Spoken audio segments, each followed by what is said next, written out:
And I tried hard to be proud of my service, but all I could feel was shame. And racism could no longer mask the reality of the occupation. These were people, these were human beings. I've since been plagued by guilt anytime I see an elderly man, like the one who couldn't walk, who we rolled onto a stretcher and told the Iraqi police to take him away. I feel guilt anytime I see a mother with her children, like the one who cried hysterically and screamed that we are worse than Saddam as we forced her from her home. I feel guilt anytime I see a young girl, like the one I grabbed by the arm and dragged into the street. We were told we were fighting terrorists. The real terrorist was me, and the real terrorism is this occupation. Racism within the military has long been an important tool to justify the destruction and occupation of another country. It has long been used to justify the killing, subjugation, and torture of another people. Racism is a vital weapon employed by this government. It is a more important weapon than a rifle, a tank, a bomber, or a battleship. It is more destructive than an artillery shell, or a bunker buster, or a Tomahawk missile. While all those weapons are created and owned by this government, they are harmless without people willing to use them. Those who send us to war do not have to pull a trigger or lob a mortar round. They do not have to fight the war, they merely have to sell the war. They need a public who is willing to send their soldiers into harm's way. They need soldiers who are willing to kill and be killed without question. They can spend millions on a single bomb, but that bomb only becomes a weapon when the ranks of the military are willing to follow orders to use it. They can send every last soldier anywhere on earth, but there will only be a war if soldiers are willing to fight. And the ruling class, the billionaires who profit from human suffering, care only about expanding their wealth, controlling the world economy.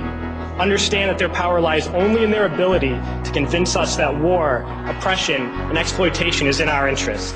They understand that their wealth is dependent on their ability to convince the working class to die to control the market of another country. And convincing us to kill and die is based on their ability to make us think that we are somehow superior.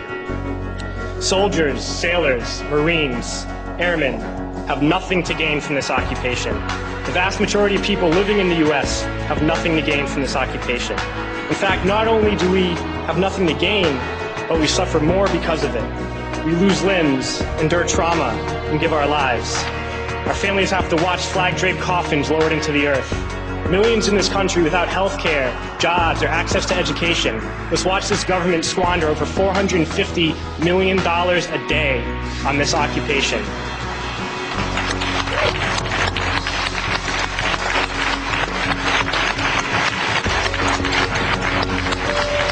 Poor and working people in this country are sent to kill poor and working people in another country to make the rich richer.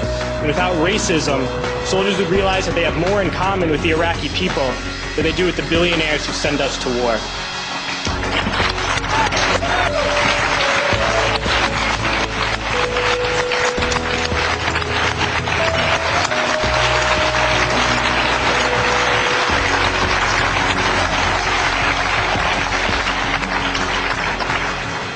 I threw families onto the street in Iraq, only to come home and find families thrown onto the street in this country, in this tragic and unnecessary foreclosure crisis. We need to wake up and realize that our real enemies are not in some distant land. They're not people whose names we don't know and cultures we don't understand.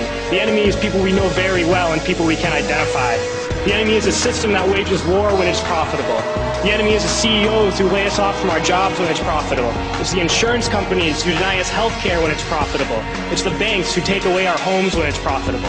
Our enemy is not 5,000 miles away. They are right here at home. If we organize and fight with our sisters and brothers, we can stop this war, we can stop this government, and we can create a better world.